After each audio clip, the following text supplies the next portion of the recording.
Fatima's Lilac Morning.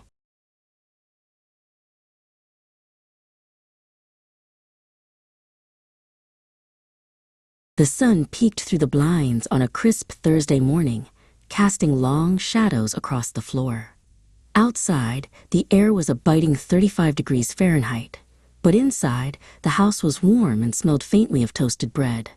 Fatima, a young woman of 24, sat in her specialized blue wheelchair, feeling the cozy, familiar rhythm of the start of the day. Her dark hair was neatly brushed, and her safety straps were tucked comfortably across her lap. Beside her, her faithful companion, Figaro the gray-brown tabby cat, stretched his paws on the rug.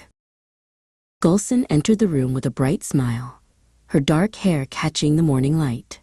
"Good morning, my beautiful girl," she chirped, her joy filling the space. Because the world outside was frosty, Gulson began rummaging through the dresser to find the perfect outfit for Fatima's commute. She wanted something that felt like a soft hug to keep the chilly morning air at bay. Fatima watched her mother's energetic movements with a quiet, observant gaze. "Aha!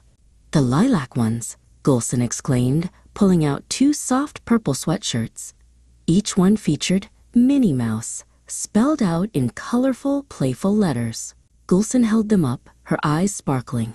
She had bought matching ones so they could be twins for the day.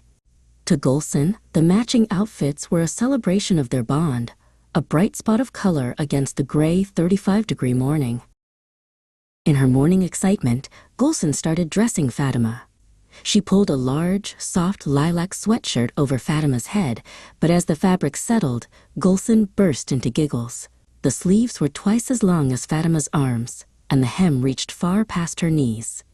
Gulson had accidentally grabbed her own oversized sweatshirt instead of the smaller one meant for Fatima.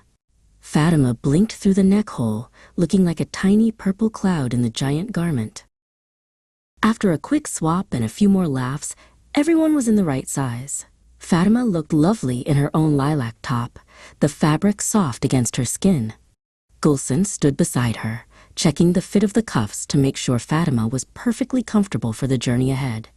Fatima sat tall in her blue wheelchair, looking thoughtful, while Gulson beamed with pride at their matching outfit adventure. Gulson couldn't help but celebrate their special bond.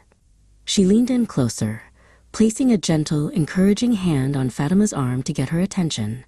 "Look at us, Fatima. We look so good together."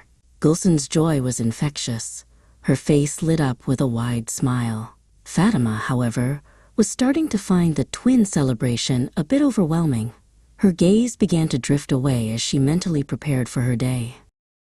Just then, Levent walked into the room with his phone held high.